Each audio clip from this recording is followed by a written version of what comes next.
Welcome to Piper's Heath Golf Course. My name is John Cochrane, Director of Golf, John Cochrane Golf Schools. Interesting thing today, we're going to go out on the golf course, we're going to play some holes. We're going to talk about what we're thinking, as pros think on the golf course when we're playing around a golf. How we pick the targets, what kind of shot we want to hit. And this is to get people to understand how to actually transfer from the range to the golf course, which is a very difficult thing to do. All right, so we're in hole number 15 here at Piper's Heath Golf Club. If you've never played Piper's Heath before, you're missing a great experience. Not only has the golf course been designed just like you're in Scotland, but the green speed at 10 or more, the quality of the golf course is fantastic. For the people who've played before, they know what the experience is. So you've got to come out and have a great game at Piper's Heath, and you'll see what I'm talking about. So hole number 15 here is the par 5. And basically, it's straight down, a lot of fescue right, a lot of fescue left. So the shot I want to play here today is going to be down the left-hand side, and I want to fade that off the bunker back into the fairway. Some days, I feel like hitting a drop, but today I visually see a fade on that. To do that, I have to take a practice swing that's going to prepare me to hit a shot that's going to create a fade. So I'll come back in my pre-shot routine, and I'll take my practice stroke. So when I get it set up, I'll get set up and get a good feel for what I want to do and swing through. And I'm actually, again, executing the mechanics of the golf swing, trying to get that sensation. The biggest mistake that's made from the range to the golf course is people think that they go and hit balls in the range and they come out here and they don't think. That's not true. Golf professionals have all different kinds of swing thoughts. Some golf professionals have up to 6 swing thoughts. Other golf professionals have 1. The other golf professionals just visually see it. But when you're taking it from the range to the golf course, you have to make sure that you're actually applying the same principles as what you trained on the range. So here we go. So down the left-hand side, visualizing the shot going back. I'm going to take, I've done my practice swing, my pre-shot routine, which I'm going to do it just one more time. Then I'm going to step back. I'm going to pick a target out there. And remember, it's always a specific target when you're looking at it. Don't look in an area. The way the mind works is that if you're looking at an area, typically your misses are 15 yards per side of your target. If you pick a specific target, it might be, a single tree out there. Could be, something way in the distance. Doesn't have to be close to you. But then you draw a line back and you pick something just ahead of you, about 3 feet. So my line now is tracking like a tracer all the way back to where the ball is. So now I've done that. I've got my line. I've picked my target. So now it's time to execute. So here we go.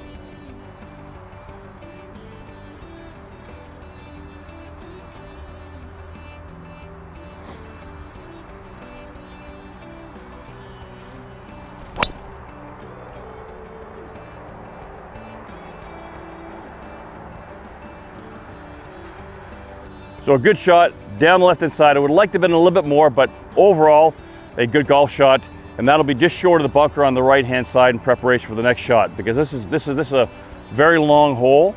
It's you can get there definitely in 2, but it's the preparation of the drive that's going to get that angle in for your next tee shot. So again, I had a great drive, probably pretty close. I mean, early morning. I struck it quite well. It was the first swing of the day. Didn't have a chance to warm up. Probably somewhere in the range of 290. Right down the middle of the fairway, which is fantastic. So the next step now is I got to figure what kind of shot do I want to hit. So when you're out there playing, it's really important to kind of rate your golf swing. And what I mean by that is, if you feel really good, if you can feel your movements, if you can see your shot patterns, no matter what level of golfer you are, then you can take that little more of a risk. There's two shots here. One is laying up on this long par 5, which is quite difficult over the bunkers, or going for the green. I'm going to hit 2 shots here. The first shot is going to be a layup shot. I'm going to take out my Bushnell here, and this is a Bushnell Pro XE. This is one of the top Bushnells. Bushnell all have great product, but it does give you exact distance, laser distance, right to where you want the ball to go. So I've lasered this, and I'm actually, to carry the bunker, I'm 216 yards. And this one here, this is actually Bushnell, you can actually, it has a gauge on it that gives you slope. So it adds the yardage in. You can't use it in tournament play, but what it does is gives you the idea, because lots of times it looks like it's flat, and it could actually be 2 or 3 yards longer, and it will cost you some shots if you don't have the exact yardage where you want to go. So it's 216 yards for me to carry that bunker. So I hit a 4 in about 220. So I'm going to take that 4 in right at that line. The second shot's going to be my 3-wood, It's 270 uphill. So the second shot, when I zone it, it's actually even more. May not get there. It's going to be, if I have to take to the front part of the green, it's about 280 to the front part of the green. If I'm short in the bunker, I'm okay with that, right? So we're going to start off with the first shot, and that's a 4-iron on this beautiful hole on 15 at Piper's Heath. We're back now to make sure we're going through our pre-shot routine. So remember, no matter what kind of golfer you are, so if you're a developing golfer, let's say you shoot, 95 to 102, then you're going to have to play this whole 3 shots. That, you're going to have to go down the right-hand side and then play it up. Because for people who shoot 95, this hole here, because it's quite long, is probably going to be a 4-shot hole. If you get it on a 3, that's fantastic. But play smart. Course management is the most important thing when you're out here at your level of development. And why I say that is because when you watch the pros on TV and you get excited, you want to hit shots like them, but unless your mechanics are at the same level of efficiency, the problem with it is you're going to cost yourself some shots. So I've played with lots of people, who will, when they hit golf shots, don't hit it very far, but they manage their game very well and they play very well relative to their abilities at this point in time. All right, so here we go. So I'm on the right-hand side. I got 216 to carry it. I'm going to take my practice swings. I've got my line. Done my practice. I'm going to pick my target, which is just to the right-hand side there. And now this has to be a fully committed golf shot.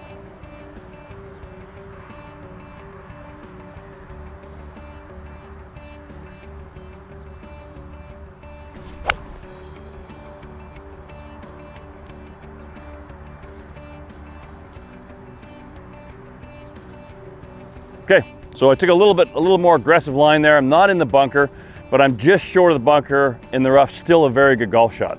Okay, so second shot is I'm going to grab my 3-wood, and I'm going to hit my 3-wood, which runs about, I can hit this approximately about 280 yards. It's uphill. It's a bit heavy, a bit dewy this morning, so I may not get it there. The goal here is just put a really good golf swing on it, pick a target. Probably not as aggressive as I originally said, just because I can see the air is heavy. And I hit that 4-iron very well, but it didn't quite get it to carry the distance I thought it would for this morning. So same thing with the 3-wood. Pre-shot routine, making sure that this is my pre-shot routine. I just get a sense of the path of my golf swing and what my body's doing. I feel pretty good this morning. So I'm going to take it not at the aggressive line, I'm going to take it the right corner of the green, just because if I miss it a little bit left or right early morning, I'm still going to be okay. So I pick my target.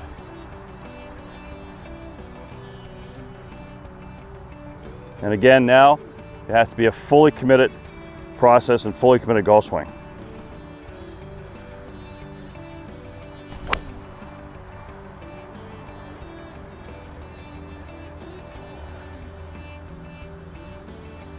So a good shot. So I hit to the right side. I got a little pitch up now in preparation. A really good golf swing for an early morning swing. So remember, when you're out here, you got to manage it, right? Manage your game. That's the most important thing, whatever level you're at.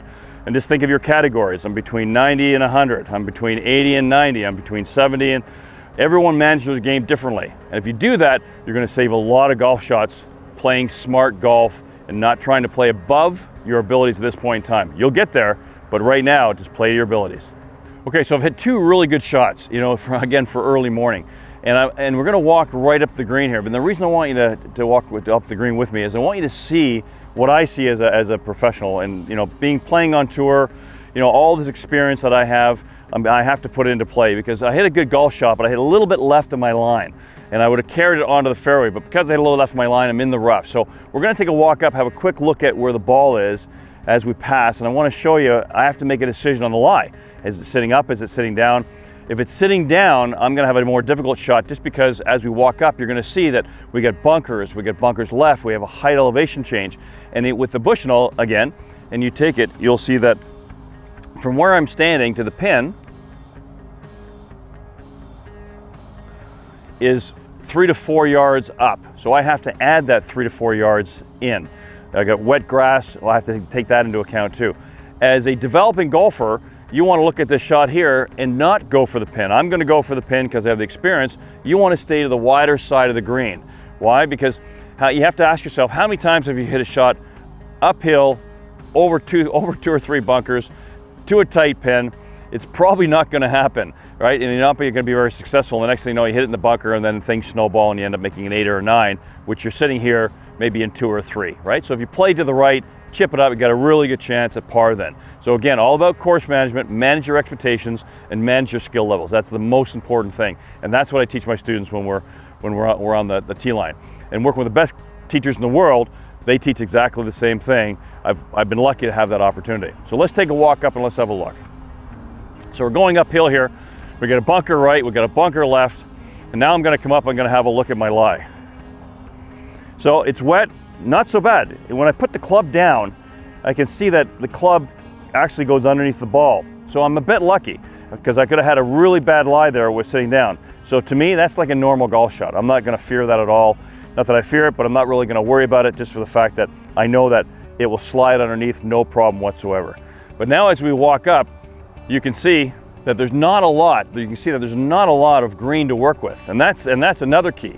That's why, as a developing golfer, you want to make sure that you aim more to the right. We have lots of green up here to the right-hand side, lots of fairway on the right, where if you do miss your shot, right, you've got to chip up. But if you're coming over this corner here, the precision that's required is at a higher skill level.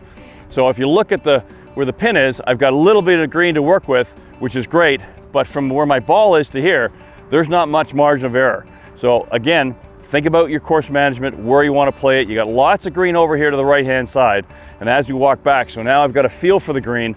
Now I know the shot I want to play. Okay, so we walked up, we've made our decision. I have 75 yards to stick. The mistake that people make is they want to hit it 75 yards to stick. Well, this green is elevated, and when the green is elevated, it's going to be firmer. So we really want to land this ball, right? Not 75, we want to land it about 60 yards. Maybe 62 yards, because I want to land on the front, because when it's going to hit, it's going to run to the back, because that bowl, the water drains out of it, and it's not quite as soft as a flat surface. Okay, so now I'm going to go through my pre-shot routine. I'm going to walk back, right? Take my practice swing of what 60 yards is. Okay, I've made my decision on my target. I got a good lie. So now again, it's about execution. This is a much more difficult golf shot. And the great thing about Piper Heath Golf Club is it creates all these shots, and no matter what skill level you are, it makes you a better golfer. It's so interesting that with all the different design, they've designed it just like you're in Scotland, and I've played there. So here we go. We're gonna give it a good run at it. We got 62 yards to the stick.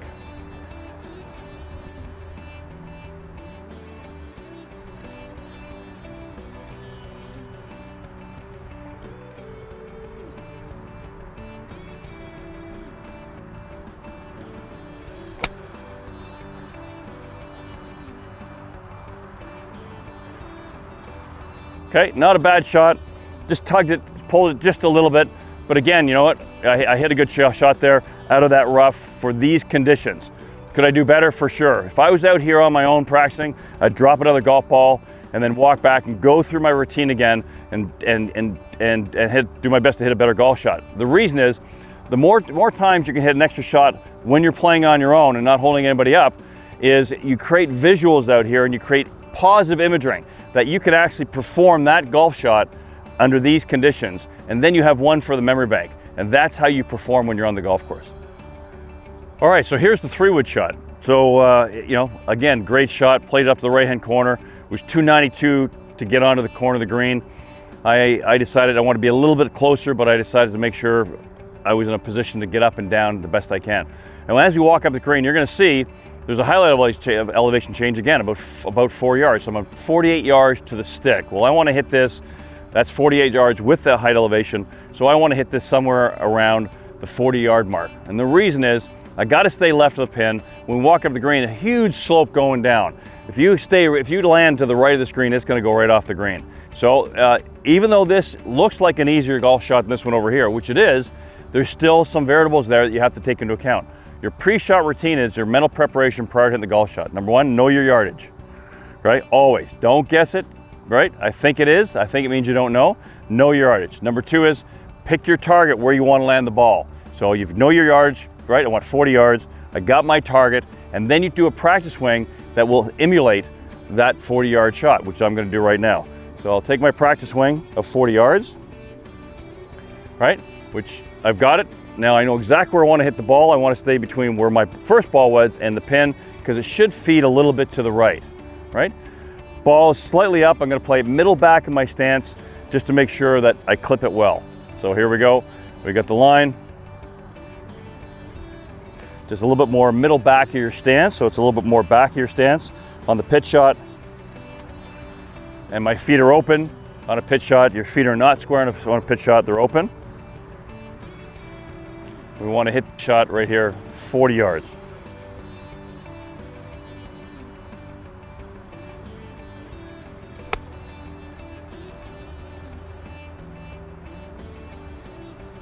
Okay, great shot there, probably somewhere in around the 4-foot range. Again, pinched it well, executed it, and you can see how I stayed in the golf shot. You know, I didn't hit and chase, you know, I'm not worried about anything else. I mean, when you're playing with all your playing partners, right? Once you walk up to your ball, once you're 10 yards from your ball, it's your time to hit the ball, right? You got to focus. If you're talking and trying to execute, it's not going to happen. So you can talk about anything, because you know people say, "What do you do when you're driving down the fairway?" I'm talking about everything else. I'm having a good time. But these are things that we do in the golf school to make sure that you are constantly preparing yourself to transfer to the golf course. Very, very important. So I've hit the shot now. I like to have my putter in my hand as I walk up. It's just a thing that I like to do.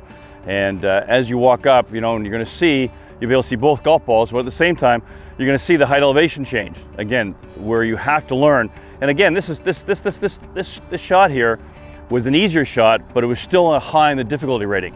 The shot that I hit a little bit left, you'll see as we come up the green here, the green slopes severely down, and I was trying to get up in the left-hand corner here, hoping that the ball would hit and feed to the right. It didn't. It actually bit. It's actually a little bit soft this morning because of the dew, and actually held up. But still a very good shot from, as we feed back, you can see, look back at the hole there, there's a lot of high elevation change where you have to go up over all these bunkers. High level difficulty shot, probably somewhere in the range of 10.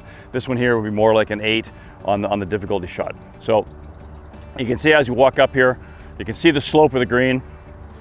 And the first thing you want to make sure always, okay, right? And I said I want to land at 40 yards. And here's my 40-yard divot right here, right? Is fix your ball marks, okay? Fix your ball marks. One thing about Piper's greens, they run at 10. I think there was 11 on the step meter, which is some of the fastest greens I played up in the area. And they're always in great shape. So to help them stay in great shape, please fix your ball marks. So here's my shot with my 3-wood, and here's the shot with my 4-iron shot in, which was a more difficult shot. Still a good shot, good opportunity for birdie. And now we're gonna go through the pre-shot routine of what's required for putting. So the first thing I'm gonna do is I'm gonna mark my ball, and I'm gonna clean it to make sure there's no stuff on it.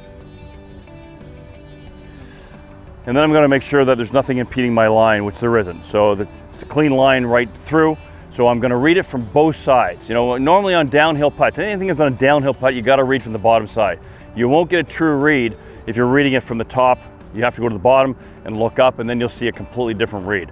So this is gonna be a one take. This is a one take wonder here. So we're not doing 2 takes here. If I miss this putt, I miss this putt. But I'm gonna go through my preparation as if I'm playing a tournament, so you guys can see. And again, people say, well, that takes too much time. It doesn't. If you practice this on the range of marking your ball and going through this execution, then what you'll find is it takes about 10 seconds, maybe 15 seconds at the most, and that's all. And you're not gonna hold anybody up just because you're looking at from behind. Do all your preparation while the other person's getting ready. So if the other person's further away, do your preparation. So I'm gonna take a walk around this side here on the slope. We have a severe slope going this way. I plumb bob, and I use aim point. Aim point is where you feel it in your feet. So I'm assessing that it's about, I would say about 2 balls or a ball and a half outside left is where it is. So I've gone back, I pick my target, I got my spot. I'm gonna take 2 practice strokes, and then I'm gonna do everything I can to execute exactly what I want.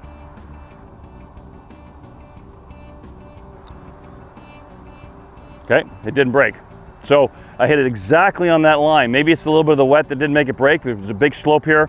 I read it right, I hit it right at that dot, right? And I hit it what I thought would be perfect. I thought the ball would snake faster at the hole.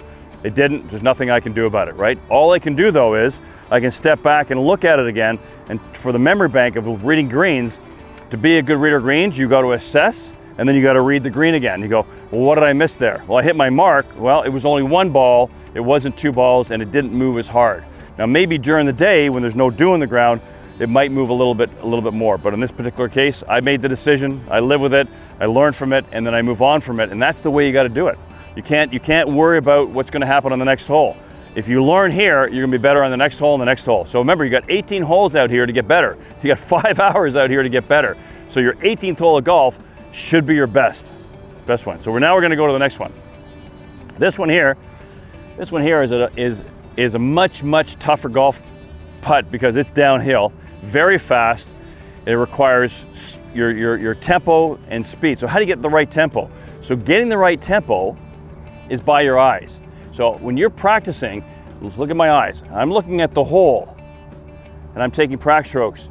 If you've thrown a ball or you bowled before, your eye-hand coordination, your eyes tell your hands. There's lots of theories out there about how far back and how far through. You know, Dave Pelz has a theory on that from a scientific standpoint, and he's right. I mean, if you put it on a meter and you swing it back and forth, but remember, this green here is at 11 on the step meter or 10 on the step meter. And that means it's very fast. If you're on a green that's 8, that theory really doesn't work. But what does work is your eye-hand coordination. Your eyes will automatically adapt to your speed, height, elevation. So when it's a downhill putt, you never say hit it softer. And when you're an uphill putt, you never say hit it harder because your eyes have already dictated that. So I'm looking at the hole and it's already picked up the topography of the land.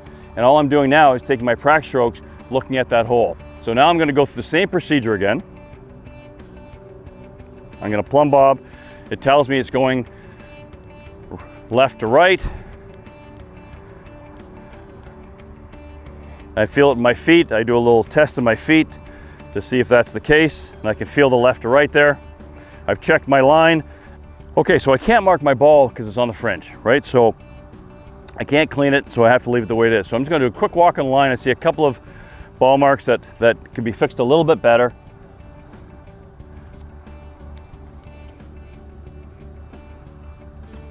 And the other thing too is the crew here at Piper's Heath does a great job. They come out every morning and fix all these ball marks by hand. It's amazing. So hats off to them. All right, well, I made my decision. This thing is going to break a lot. It's very fast. So I'm going to give it more than what I think, just because it's fast, and normally on fast it'll actually turn more. I've got my spot where I want to go. So now the most important thing is, if you remember this system, 3 T's. You must execute your technique with the tempo you decided on to the target that you picked. So remember, of all those things, yeah, technique is really important, but tempo is extremely important, because if you miss it or your technique isn't 100%, but you're sitting beside the cup within this much, you can tap it and move on. But if your tempo's out and you have a great line, you're gonna be 3 putting to 4 putting. And you should be, the goal is to be 36 putts or better always, never more than 36 putts. Some of the people I've taught have been up to 42 putts, and they're working on their full swing. That's not where you're gonna get the best bang for your buck. You gotta work on your putting and get it between, the ideal thing is between 30 and 36 for any golfer. You're gonna save a lot of golf shots. All right, here we go. Made my decision.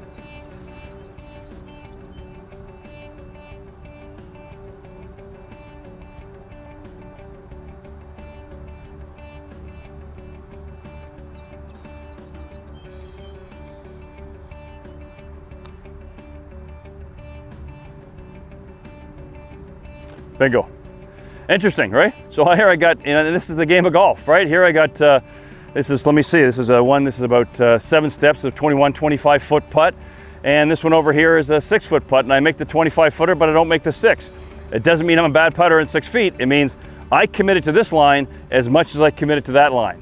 The difference is I read this line better. Maybe I had a couple of putts like this 2 days ago. So my decision-making process was significantly better on both. They're both great, but this one here, I hit the right mark. And that's the game of golf. I mean, the game of golf is not always perfect golf shots. The game of golf is playing to your capabilities. Enjoy the game. Come on out to Piper's Heath. You'll love this golf course. Play smart. Play to your level that you are at this point in time. Come on and see me for lessons. Let's get your mechanics better, and then we'll go to the golf course. So we're not going to take you on the golf course unless your mechanics have a level of efficiency that allows you to transfer and be able to see progress. It's always range first, develop your skills, and then start to show you how to train those positions on the golf course. Thanks for coming out. Thanks for watching. Doing It the Pros. I hope this helped. What I go through when I play a tour event, how I'm thinking, and how you should be thinking is just the same. Remember, the road to the tour is the same road that you're on. Whether you're a 110 shooter or shooting the 70s, the development of that road is the same. It's where you want to stop along the road because you enjoy the game, want to have a beer, and have some fun at Piper's Heath.